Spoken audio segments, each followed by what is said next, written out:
Hi guys, welcome to Environmental Resource Center's Reg of the Week. So we have a question this week about how to ship a laptop by ground. So that's what we're going to talk about. So shipping a laptop by ground, the first thing you want to do is just check the watt hours on your battery. It's the first step. You need to know how many watt hours you have to see if you can take exceptions. Now the DOT allows for exceptions for lithium batteries that are 100 watt hours or less in 49 CFR Part 173.185 paragraph C. They also have additional exceptions where they allow the watt hours to be up to 300, but there's going to be some additional marks you have to do if you go up that high with your watt hours. Most consumer electronics are 100 watt hours or less, so that's what we're going to focus on today. So you've checked your battery to see the watt hours, and you're checking it and it says it's 100 watt hours or less. Now you're going to leave the battery inside the laptop because it's always safer to keep your lithium battery inside a piece of equipment so that it can protect it during shipment. So we've got our battery inside our laptop, then we're going to find a strong, sturdy packaging. It's got to be rigid packaging. We're going to place the laptop securely in there and make sure that the battery is protected from any kind of damage or harm to it. Once we have it in a strong, sturdy packaging, now we have to decide what kind of marking requirements we have. Now, there is the new lithium battery mark. This is something the DOT has just done to harmonize with the international regulations.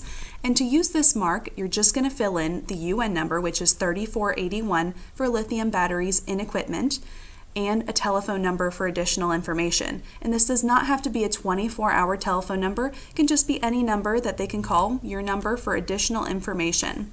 Now, this is not mandatory to use until the end of 2018. So January 1st of 2019, you must use this.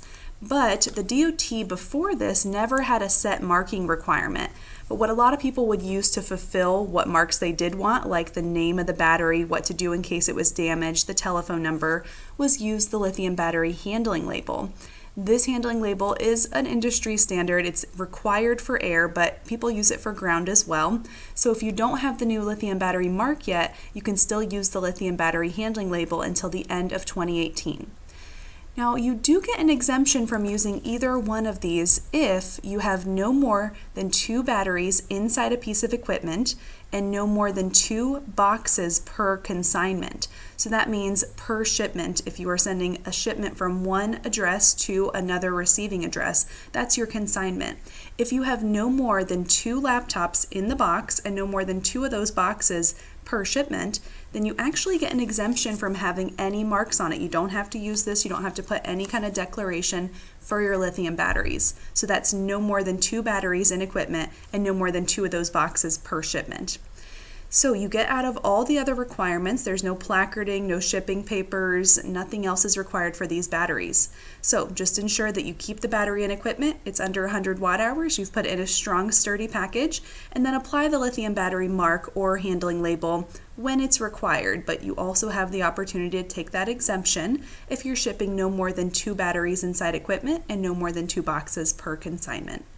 All right, guys, just ask your questions for the next Reg of the Week in the comments, and I'll be happy to make some videos answering any kind of environmental questions you have.